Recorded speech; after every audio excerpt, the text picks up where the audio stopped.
Hey, what's up, guys? I want to talk to you, tell you a little bit about the formal definition of the limit. Now, this is something that a lot of students have trouble with, and they're quite intimidated by. I think I can make this pretty easy for you, but I will recommend before you jump into this, definitely make sure that you're feeling super awake right now, super awake and able to focus, because if you're a little asleep right now, I feel like you're going to be discouraged and just give up on it, okay? So make sure you feel good right now, you feel full of energy, and I'm pretty sure that I can explain this to you, okay? Now, first of all, hopefully you've already seen this formal definition of the limit. Now, I'm not going to discuss this at the beginning. I'm actually going to discuss this at the end, okay? So let me I have an analogy I think that will make this clear, and then I'm going to come back and talk about this formal definition of limit. Also, you see here you have an epsilon delta. This is called the epsilon delta definition of the limit, okay? I'm going to replace this epsilon with r sub y and this delta with r sub x, meaning r sub y is like the y radius. We'll call it the y radius around L, right? Because you can imagine this is like a radius around L, plus r sub y minus r sub y. And then same thing here, plus radius x minus radius of x gives us this radius, okay? So I'm going to explain it like this with r sub x and r sub y. Again, not going to do this now. I'm going to do this after I explain the definition of the limit. So, all right, so let's come here. Let's just take a look at this for just one moment. Let me get a pen here. Okay, so the main thing is this. If we say the limit as x approaches c of f of x equals L, right? So what we're saying is that if the limit as my x approaches c from both sides equals to L. So is this true? So if this is true, then the definition needs to hold true, right? If it's not true, then the definition, I can show you that this definition will be shown to be false, okay? So let me explain a little bit what this definition says, okay? The definition just says this. It says that if I want to choose any r sub y I want, okay? If this is true, okay? If this is true, then, okay, I can choose any r sub y I want, okay? And this is arbitrarily chosen, okay? So I can choose r sub y to be 1, right? I can choose it to be 1. I can choose it to be 0.5, 0.1, 0.01. It doesn't matter, okay? If it's true, regardless of what y radius I choose, okay, I can always choose an x radius such that all of these values, all of the y's that correspond to these values within the x radius of c lie within the y radius. Okay? That's what it essentially says here. So let me say this one more time.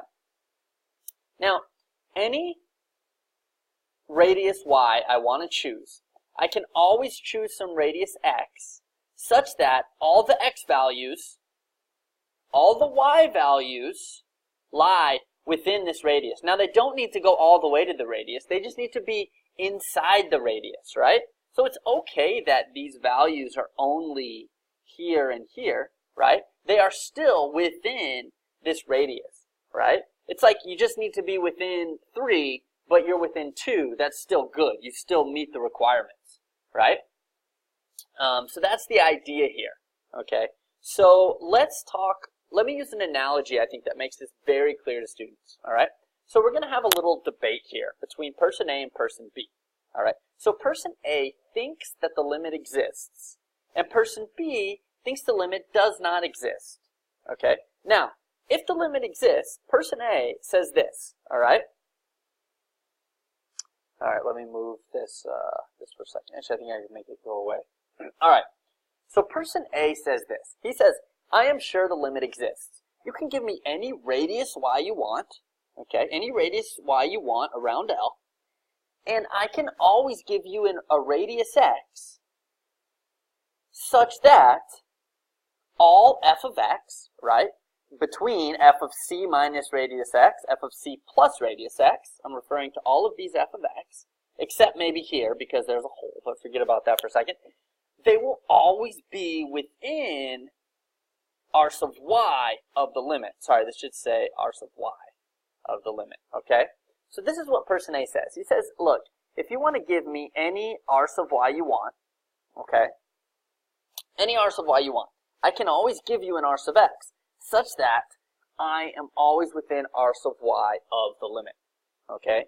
So let's see who's right. Let's take an example where person A is right, okay? So we can take a look at this one for a second, and let me actually put some numbers here. And we're going to talk about, it's this one here, so let's just use -5, -4, -3, okay? And then here we have 3, 4, 5. Okay, so bam, person A, he says the limit exists. Person B says limit does not exist. Person B says, okay, I'm going to give you an r sub y. So this is the claiming. So we're claiming that the limit as x approaches 4, fx equals -4. So this is what person A is claiming. Okay. So person B says, okay, let me give you 1. Okay. Let me let my r sub y equal 1. Okay. So now if my r sub y equals 1, right, then that means that I am between -3 and -5. Okay? So, person B says, all right, person A, you tell me some r sub x such that all values lie between -3 and -5. Okay? So, person A says, oh, no problem. I'm just going to choose this this number to be 0.1. Okay, so I'm going to choose r sub x to be 0.1. Okay, so that means I'm going from 3.9 to 4.1. And you can clearly see that if I choose this, right, here are my values that lie between, here are the y values between 3.9 and 4.1. And all of these y values lie within -3 to -5, okay? They come from here to here. Now, again, like I said, you still have some extra area, but that's fine. You've actually gone beyond the requirement, right? And so, bam, so that's true, okay? So then person B says, okay, you know what? 1 is too easy. Let me give you something smaller, okay? I'm going to make this 0.5, okay? So let me make this 0.5. Let me use a different color here, okay? So then he says 0.5. Okay, so if 0.5, that means that I'm going to be between these two numbers here, right? Which is what? -3.5 and -4.5. Okay, and then person A says no problem. Well, now I'll just make it 0.01. Okay, and 0.01, right? Which is going to be 3.99 and 4.01. Well, you can see these y values, if you were to zoom in, are still within this range, -3.5 to -4.5. Okay? And I hope you're kind of getting the idea here. What would happen is person B would essentially say, okay, well then let me do 0.1. And then person A says, no problem. I'm just going to do 0.0001. And then look, all values are within this 0.1. And essentially this debate can go on forever until person B gives up and says, okay, I agree with you. It's definitely true that this limit exists, okay? Now let's look at another situation where the limit does not exist, okay? So let's look here. So I've already put some numbers here. So person A is wrong this time, all right? But let's go ahead and let's see why he's wrong. So person A makes the claim that the limit as x approaches to 7, all right, of f of x equals to 3. So this is person A's claim, okay? And person B says, okay, well, I think the limit does not exist, okay? So I'm going to to start us off, I'm going to let my r sub y equal to, let's make it really easy, r sub y equal to 2, okay? So if r sub y equals 2, then that essentially means that I'm going between 1 and 5. Okay, so person B says, okay, give me some x radius, some r sub x, such that all y values always lie between 1 and 5. And person A says, you know what, I can do that, okay, because I'll just come over here and I will simply let, so this is my claim, by the way. I will simply let this be 0.5. I'm going to let my r sub x be 0.5. And if my r sub x is 0.5, we can see here that the y values go, here is the top y value, and here is the bottom y value. All of these values lie within 2 of, all of these y values here and here lie within 2 of the claimed limit, which he claims to be 3. Okay, so for this one, person A so far is okay. All right, this actually still holds up, right? Because all of these y values are within 2 of the claimed limit. Okay, but now let's do it again. Now person B says, you know what? I was too easy on you. Let me go ahead and try something else. I'm going to try r sub y to be 0.5. Okay, so this is where person B is going to win. All right, so I'm going to let r sub y be 0.5. What does that mean? Well, this is my claimed limit, so that means I need to choose some r sub x such that all the y values lie between 2.5, right? 2.5 and 3.5, which is 2.5 and 3.5, which are these values here. Okay, I need to come up with some. So person A thinks for a second. He says, all right, I'm going to use a really small r sub x here. I'm going to use 0.1. Okay, if I use 0.1 for r sub x, what does that mean? I'm talking about 6.9, between 6.9 and 7.1, and these are my x's. Let's not confuse x's and y's. Okay, so if I look here, if I try this, all right, I'm going to use 6.9 and 7.1, but what happens, right? If I look at 6.9, look at the y values are these values here, between 6.9 and 7, and here between 7 and 7.1 are here. Now, the 7 and 7.1 values, no problem, right? Because, and let me use a highlighter to make things a little bit clearer, the 7 and 7.1 is not going to be any trouble because these values are here. This lies within 0.5 of our claimed limit. It's here that we have the issue because when I talk about the values between 6.9 and 7, those lie down here, which is outside of my required limit. Okay, so in this situation, person A is not able to give a radius x such that all values, all y values, right, lie within the arbitrarily chosen r sub y of 0.5.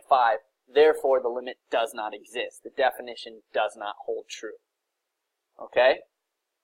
So this is pretty much what's going on. It's just like the definition. If the definition always holds true forever and ever, regardless of what I choose, and I can arbitrarily choose it, then the limit exists. Okay, so let's go back to this limit, the actual definition real quick. And I hope this made sense to you.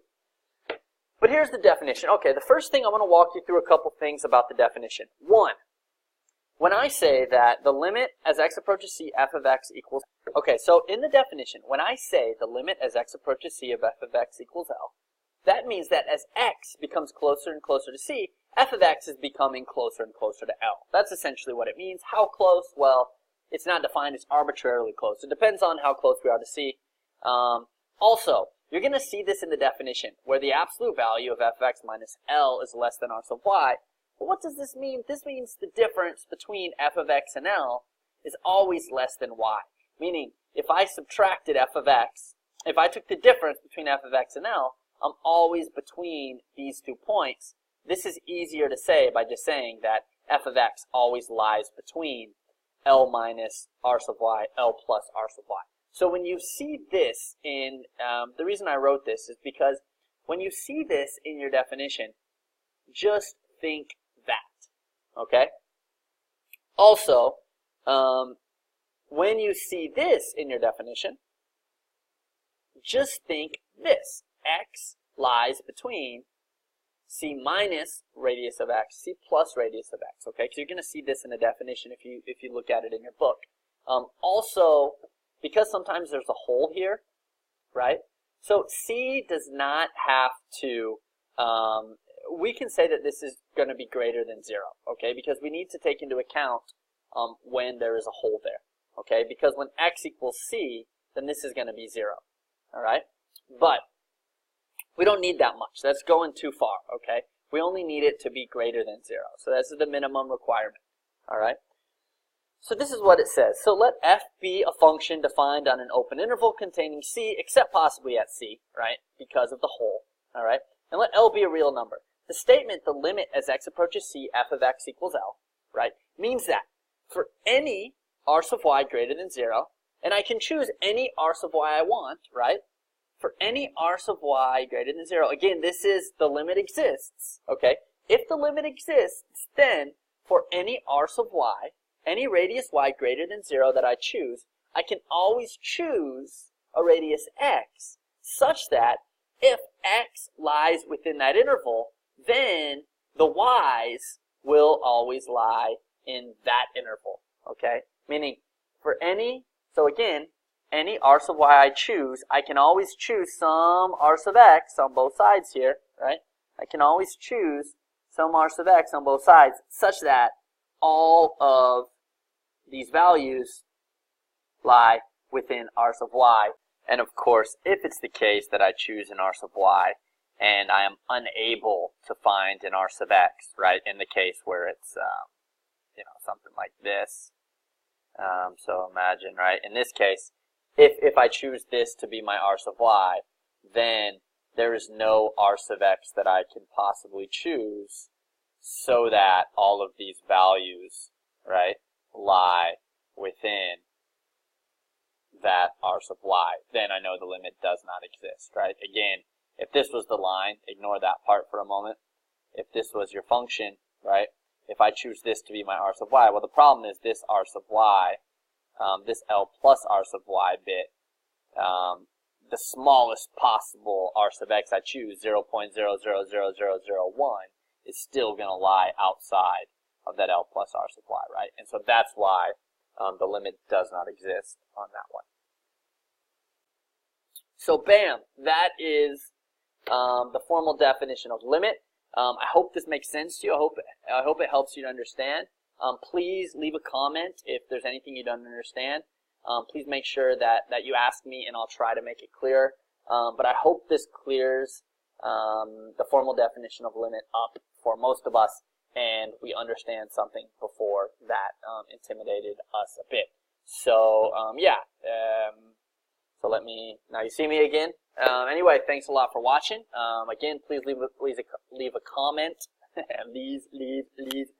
leave a comment and hit like if you like this video, and give me some good feedback, and that way I can make some better videos and hopefully make calculus a little bit easier for you.